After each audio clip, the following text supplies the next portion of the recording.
It's so bright, it's so light, it's so green, it's so mean. Oh God, that's stupid.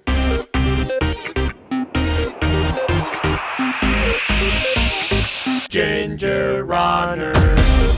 What's up everybody, Ethan Newberry, the Ginger Runner here for another GingerRunner.com review, and I'm all hyped up on caffeine and I'm ready to review. Today we have a road shoe, that's right, the Brooks PureDrift. So the Brooks PureDrift is what I would call their racing flat version of the Pure line. It has minimal midsole, minimal outsole, the upper is very light, the whole shoe is very light, just coming in under 6 ounces, about 5.6 ounces, and is really designed and built for those who have a really efficient stride, forefoot to midfoot stride, don't depend on a lot of heel cushioning to get them through a run, and for those who are maybe lighter framed runners. It's kind of a mixed bag for me. I'm not totally sold on the shoe. I'm really curious to see if the issues that I have with this shoe transfer into the next version of the PureDrift, or if they make any changes, because while I did like the Brooks PureDrift, I had some issues. Let's get into the specifics now. Things I like about the Brooks PureDrift. It's light. Like I said, 5.6 ounces. Look, it's basically flying out of my hands. I can't even keep it. It's that light.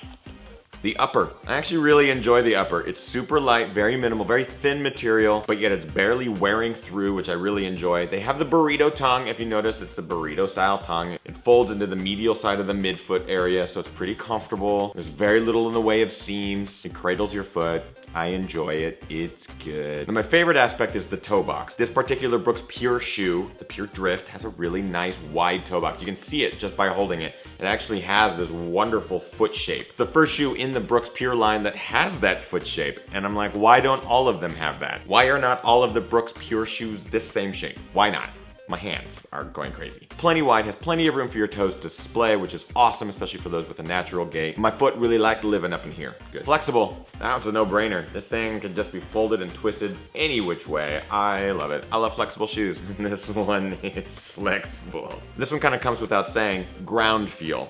Now, because it's a more minimal shoe, the midsole material is under 20 millimeters by far, so you're definitely gonna feel any sort of ground underneath it, whether it's rocks, gravel, concrete, anything. You'll feel those little crooks and crannies. I think the word is nooks. You'll feel the nooks. So I like that. And in a fast, efficient shoe, I wanna be able to feel the ground. I wanna be able to feel what I'm doing with my foot down there, and you definitely get that in this shoe. But there are some negatives to that, which I'll get to in a bit. Fast and efficient. Now, for those with a dialed in foot strike and gait, this shoe is for you. For those of you who are pushing your speed, pushing the limits, really moving fast, are light on your feet, and have a really nice efficient gait, this is a decent shoe for you only because it rewards those who have already dialed in their foot strike. The outsole rubber placement. As you can see, they did another pod system on the outsole here, which I'm not a big fan of. I don't like the pods, but what they did get right was the outsole rubber placement. You see it on the lateral side of the heel here, all the way along the lateral side of the foot, over across the middle of the forefoot and into the medial side of the big toe, which is awesome. This is essentially where my foot personally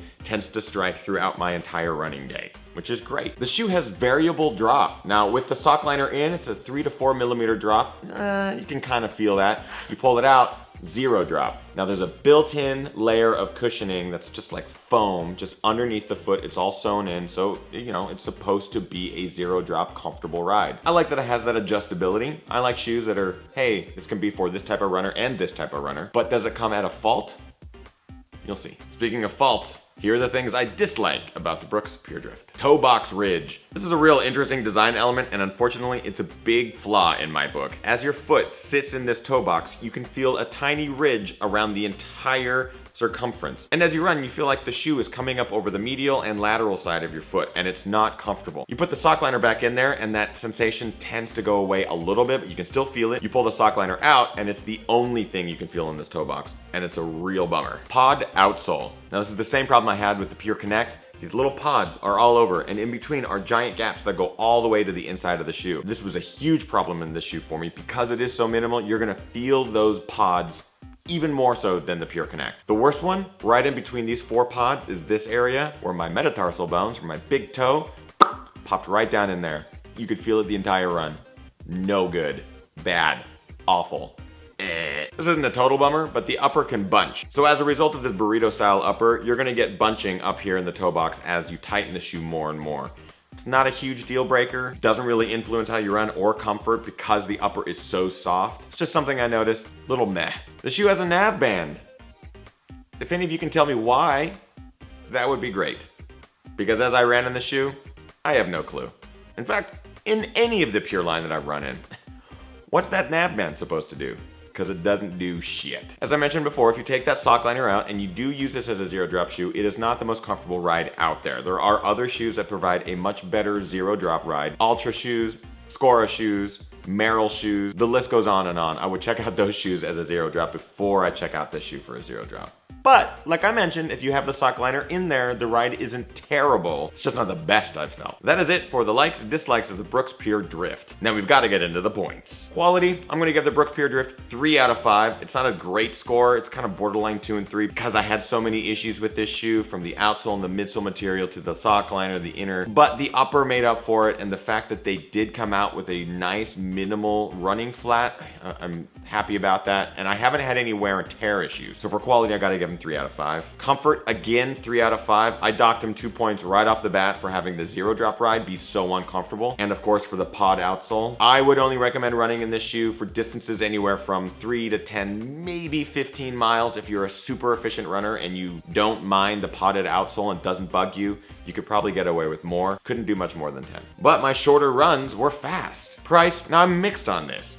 I've seen these online for $60. That is super cheap, and that is a 5 out of 5 in my price category. But I'm gonna give them a 4 out of 5. Still a really high score, only because I don't think I'd get a lot of wear out of this. And finally, looks. I actually really like the way these look. 4 out of 5. They're bright, they're in your face, they're flashy and fun. 4 out of 5. So that brings our total to 14 out of 20. It's not a terrible score, it's not a super great score. I think there's some room for improvement on this shoe, and I have a feeling that they're gonna come to the table with a new version that does have a number of improvements. I'm really anxious to see that new shoe. Hopefully it comes out soon, and I'll be really curious to see what sort of changes that they're going to implement. In the meantime, in the comments below, let me know, have you run in the Brooks PureDrift? Did you like it? Do you like it? Do you currently run in it? Are there other shoes that you would classify as a racing flat and or minimal shoe that you do like running in? Let me know in the comments below. Look how light it is, it's so light. That is it. I hope you guys enjoyed today's review. If you did, please like and favorite this video, and number one thing that you can do for me is to share it. Share it to people and tell everyone about this ginger runner guy and how crazy and wacky he is.